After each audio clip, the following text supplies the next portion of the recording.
Friends, good morning. నేను ఇవాళ మీకు కిచిడి ఎలా చేసుకోవాలో చెప్తాను ఇంట్లోనే. ముందుగా నేను బియ్యము 2 గ్లాసులు తీసుకున్నాను. 2 గ్లాసులు బియ్యానికి ఈ ఎర్రపప్పు అనేది 1/2 కప్పు, పెసరపప్పు అనేది 1/2 కప్పు తీసుకోవాలండి. అది 1/2 కప్పు, ఇది 1/2 కప్ తీసుకోవాలండి. సో ఈ 2 ఎందుకు వేసుకున్నామంటే యూజువల్గా ఒకటే వేసుకుంటారు, బట్ 2 ఎందుకంటే టేస్ట్ చాలా బాగుంటుంది, టేస్ట్ అనేది బాగా వస్తుందండి. సో ఈ 2 వేసేసుకు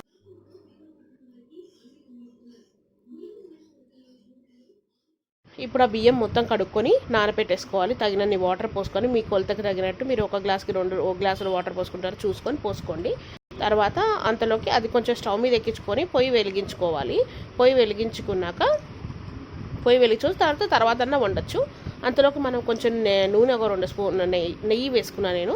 నెయ్యి అనేది ఒక 2 స్పూన్లు ప్యాన్లో వేసేసుకొని దాంట్లో కొద్దిగా జీలకర్ర, పొడుగ్గా చీల్చిన పచ్చిమిరపకాయలు వేసుకొని ఫ్రై చేసుకోవాలండి.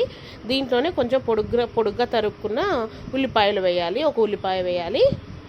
వేసి ఇప్పుడు మనం బియ్యం కడిగి పెట్టుకున్నాం కదా, ఈ బియ్యంలో మనం తగినన్ని వాటర్ పోసేసుకున్నాం కదా, అది స్టవ్ మీద పెట్టేసుకొని కుకింగ్ స్టార్ట్ చేయాలి. అది ఒక స్టవ్ మీద పెట్టుకోవాలి. అంతలోకి ఈ ఉల్లిపాయలు బాగా వేగుతూ ఉంటాయి అన్నమాట. ఉల్లిపాయలు వేగినాక ఈ మిశ్రమాన్ని మొత్తం, ఈ ఫ్రై చేసుకున్న దాన్ని మొత్తము ఈ కుక్కర్లోకి ట్రాన్స్ఫర్ చేయాలన్నమాట. కుక్కర్లోకి ట్రాన్స్ఫర్ చేసేసేసి మనం వేసుకున్న కొత్తిమీర ఉంటుంది కదా, కొత్తిమీర కూడా పైన చల్లేసేసుకుని బాగా కలపాలండి. స్టార్ట్ చేసేసేయాలి బియ్యం కుకింగ్ అనేది స్టార్ట్ చేసినాకనే ఇది వేసేసేయాలి.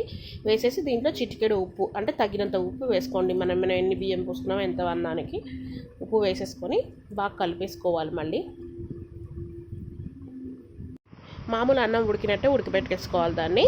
సో అదొక స్టవ్ మీద పెట్టి ఇందులోకి వేరే ప్యాన్ పెట్టేసుకొని దాంట్లో మనం టమాటా చట్నీ చేద్దాము. దానికి ఒక 4 to 5 టమాటోస్ కోసుకొని వేసుకున్నాం. దాంట్లో పచ్చిమిరపకాయలు కూడా వేసుకొని బాగా కొంచెం ఫ్రై చేసి మగ్గబెట్టేసేయాలి వీటి రెండు.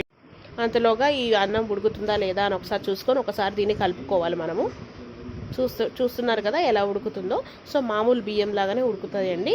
కాబట్టి దీన్ని ఇట్లా ఒకసారి కలిపేసేసుకొని అడుగంటకుండా మళ్ళీ మూత పెట్టేసుకోవాలి.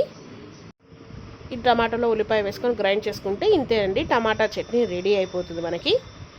సరే కదా, కిచిడి కూడా రెడీ అయిపోయింది. గుమగుమలాడే khichdi home style making, నెయ్యితోటి yummy khichdi ready.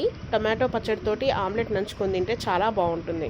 Thank you for sharing, subscribing and liking my channel. Thank you so much. ఈ గుమగుమలాడే కిచిడిని మీరు కూడా తయారు చేసుకొని నాకు కమెంట్స్లో రివ్యూస్ తెలపండి.